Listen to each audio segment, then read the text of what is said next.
Aujourd'hui, dans la commune de Castries, on pourrait se croire à la fête du vélo. Vététistes, rollers, cyclistes, trottiradeurs se sont donné rendez-vous pour inaugurer la route métropolitaine 610.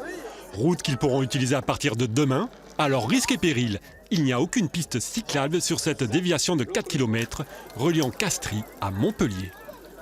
Il y avait très certainement l'opportunité justement de mettre en place ce type d'aménagement et c'est vrai que je pense que pour avoir discuté avec pas mal de gens justement à l'occasion de cette inauguration, c'est peut-être justement une partie du projet qui a été occultée. Je disais que c'était très dommage de ne pas avoir envisagé la sécurité des cyclistes. Vous la prendrez cette route si jamais vous devez prendre votre vélo? Je crois pas.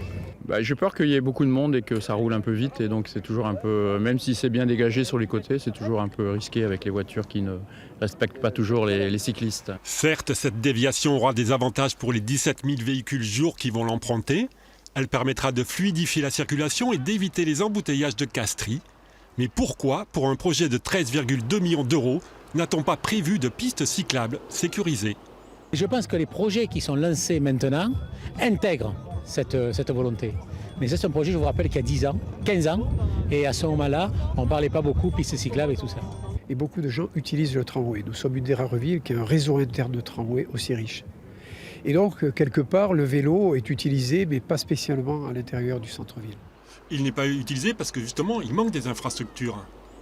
Vous savez, faire une infrastructure pour qu'elle soit utilisée par deux personnes, c'est peut-être pas l'idéal.